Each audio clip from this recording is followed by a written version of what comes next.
मित्रों, आज के इस व्याख्यान में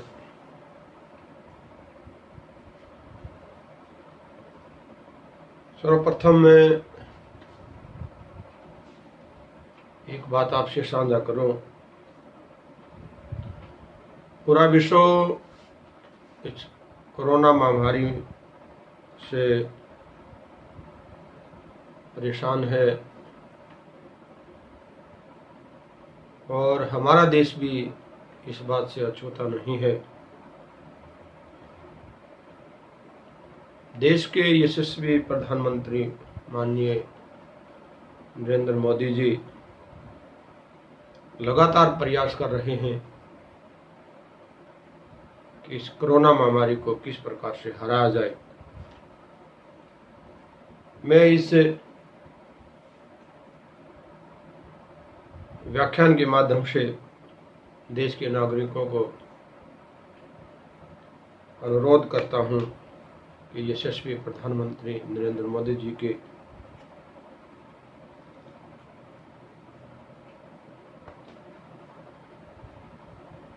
और देश में जो हालात चल रहे हैं उन पर भी चर्चा और विमर्श करने की आवश्यकता है। ये जो महामारी है ये हारेगी और हारेगी तब जब देश का हर नागरिक अपने आप को सुरक्षा चक्कर में रखेगा। बस मेरा यही छोटा सा संदेश है। और आज के इस व्याख्यान में हम भाषा का अर्थ क्या है, भाषा की परिभाषा क्या है और भाषा के प्रकार क्या हैं और भाषा की प्रकृति क्या है। मित्रों, what is the meaning of language? भाषा वह माध्यम है जिससे एक व्यक्ति दूसरे व्यक्ति के सामने अपने विचार, अनुभव तथा अपने मन के भावों को प्रकट कर सकता है, अपने भावों को व्यक्त कर सकता है, अपने भावों की अभिव्यक्ति कर सकता है और उसी शारीरिक क्रिया में जिसमें आँख, कान, नाक, पैर आदि सबसे वह या उनके माध्यम से वह व्यक्त करने की समझ रखता है। भाषा वस्तुतः प्रदर्शन, चित्र प्रदर्शन भिन्न भिन्न क्रियाओं द्वारा, भिन्न भिन्न संकेतों द्वारा और भिन्न भिन्न आयामों द्वारा व्यापक तौर पर उनका समावेश करके या उन सब भावों को अभिव्यक्त करके, उन सभी साधनों को प्रयोग करके हम भाषा की अभिव्यक्ति कर सकते हैं। वर्तमान समय में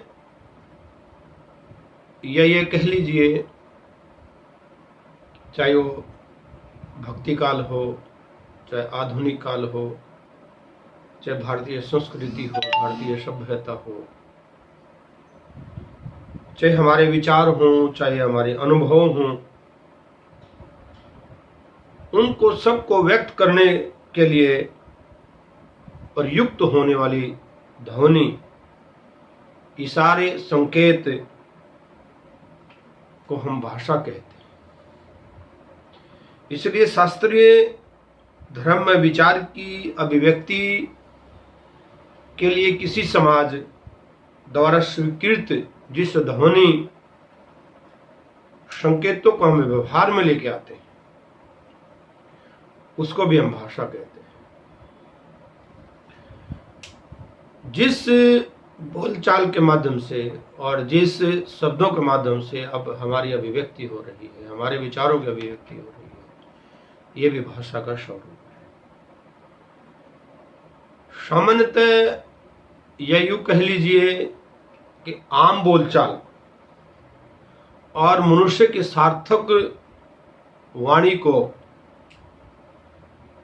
या भाषा शब्द संस्कृत की भाषा और संस्कृत के धातु से बना है, इसका अर्थ है वाणी, और वाणी को व्यक्त करना भाषा की अभिव्यक्ति है। इसके द्वारा मनुष्य अपने भावों को, अपने विचारों को, अपनी भावना को व्यक्त करने में सक्षम है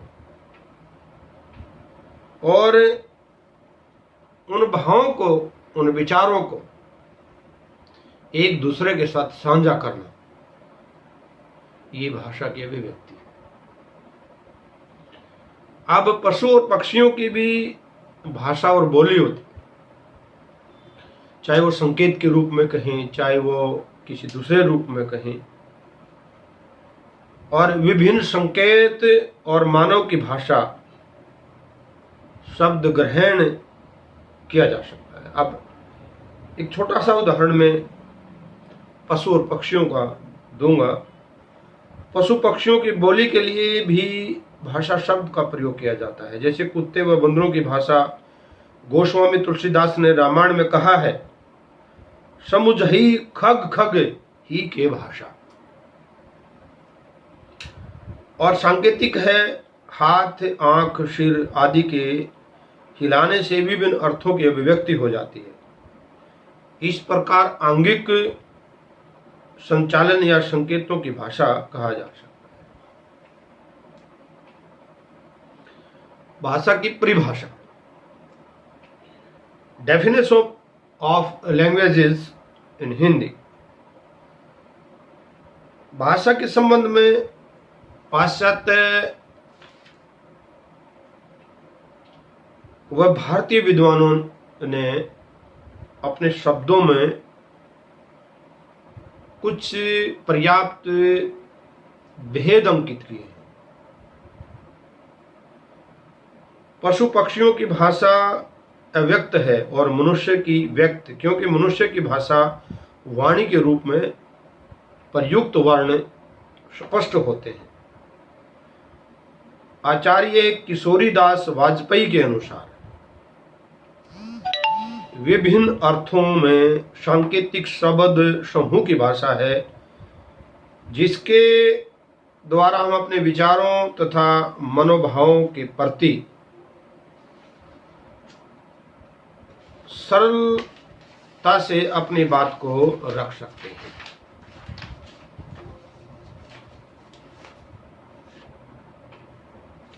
और उसका भी प्राय यही है कि भाषा की जो शब्दावली, जो भावों से, जो अनुभव से, विचारों से जो सा हम महसूस कर रहे हैं। डॉक्टर भोलानाथ तिवारी के अनुसार भाषा उच्चारण अवयवों से उच्चारित अध्ययन विश्वसनीय यादृच्छिक ध्वनि प्रतीकों की वह व्यवस्था है जिसके द्वारा समाज के लोग आपस में भाव और विचारों का आदान प्रदान करते हैं। भाषा की प्रकृति से पहले में कुछ ऐसे घटनाक्रम हैं, कुछ ऐसी पारिभाषिक शब्द हैं जिसमें स्पष्ट कहा जा सकता है कि भाषा यादृच्छिक वाचिक ध्वनि संकेतों की वह पद्धति है जिसके द्वारा मानव परस्पर विचारों का आदान प्रदान करता है प्रकृति के सुकुमार कवि सुमित्रा नंदन पंत के अनुसार भाषा संसार का नाद में चित्रण है, ध्वनि में स्वरूप है। ये विश्व की हृदय यंत्र की झनकार है, जिसके स्वर में यह अभिव्यक्ति पाई जाती है। मित्रों, भाषा की प्रकृति क्या है? Meaning and nature of language in Hindi. भाषा संसार सागर की तरह सदैव चलती बहती है। भाषा के गुण, उसके स्वभाव, उसकी प्रकृति, हर भाषा की प्रकृति, आंतरिक गुण, अवगुण, ये सब समाहित होते हैं।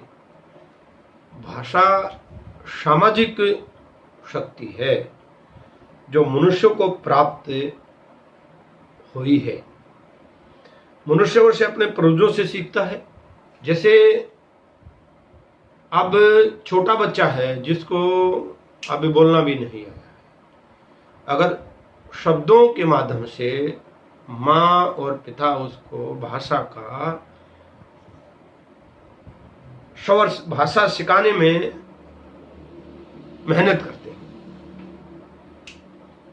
वही उसको उस जैसी परंपराएं या परंपरागत जो शब्द हैं वो अर्जित हो जाते हैं। वही जीवंत भाषा बहते नीर की तरह है, सदैव प्रभावित होती रहती है। भाषा की प्रकृति को अनेक बिंदुओं से समझा जा सकता है। भाषा पैतृक संपत्ति नहीं होती, भाषा की एक अर्जित संपत्ति है। भाषा एक सामाजिक उपयोग की भावनात्मक वस्तु होती है। भाषा अर्जन अनुकरण के माध्यम से होती है और प्रत्येक भाषा की एक भौगोलिक सीमा भी होती है। इससे अभिप्राय ये है कि भाषा बदलती रहती है। जो भौगोलिक सीमा है, और देश में जितने भी प्रांत हैं सबकी एक भौगोलिक सीमा है और सबकी अपनी अपनी भाषा है, और हर भौगोलिक सीमा में भाषा बदल जाती है।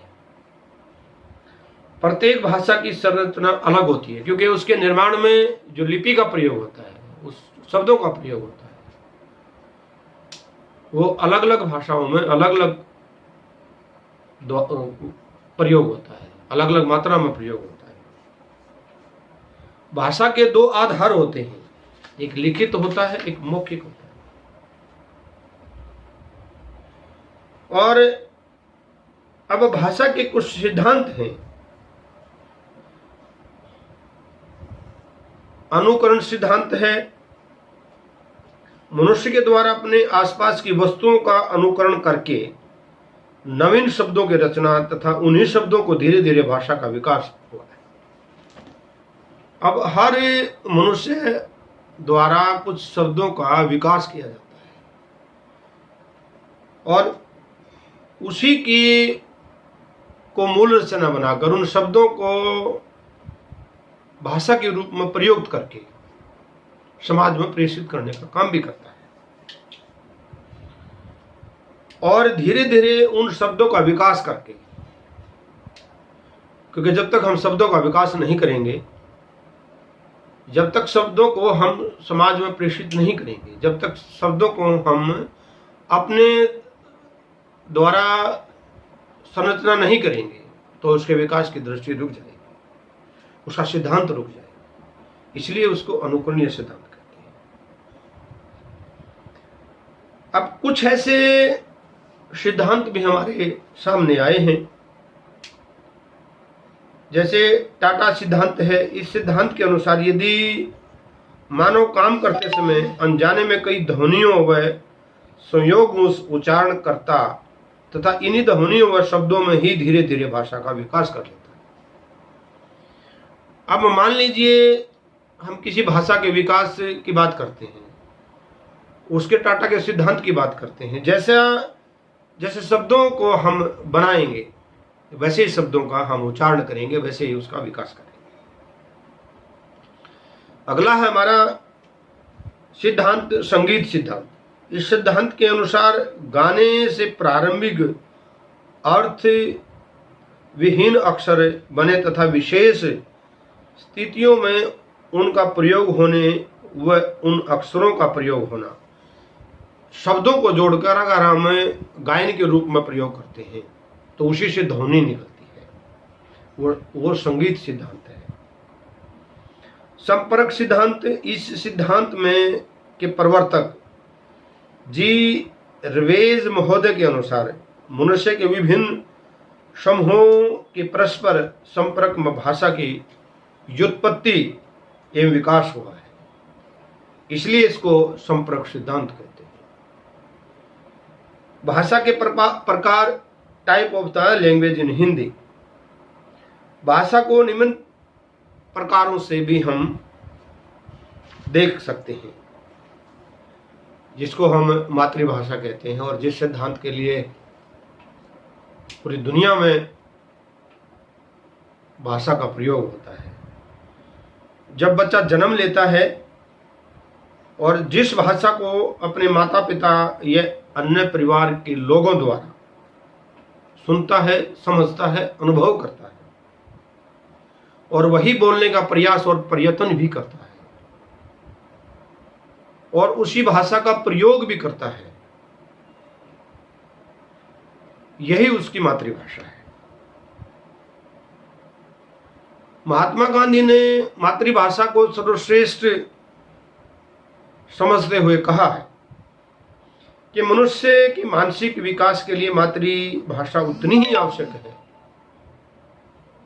जितनी कि बच्चे के विकास के लिए माँ का दूध, बालक का पालन पोषण, बालक का पाठ पठन और माँ द्वारा पढ़ाए गए शब्द। इसलिए उसके मानसिक विकास में भाषा का बहुत बड़ा योगदान है। जिस भाषा में बच्चा पला बड़ा होता है, चाहे वो अंग्रेजी है, चाहे वो फ्रेंच है, डच है, हिंदी है, फारसी है, उर्दू है, संस्कृत है, जिस भाषा के का ज़्यादा से ज़्यादा हम प्रयोग करते हैं और जिस माहौल में उस बच्चे की परवरिश करते हैं और जिस भाषा में उस बच्चे के दिमाग का विकास करते हैं, वही उस बच्चे की मातृभाषा होती है। अगर दूसरी भाषा में हम परिवर्तन करना चाहें या दूसरी भाषा उस पर लादना चाहें तो यह उस बच्चे के विकास में बाधा साबित कर सकता है, क्योंकि भाषा उस बच्चे के विकास में बहुत बड़ा योगदान रखती है और उसी योगदान की वजह से, उस भाषा के शब्दों की वजह से वह अपने उच्चारण का विकास करता है, अपने शब्दों का विकास करता है।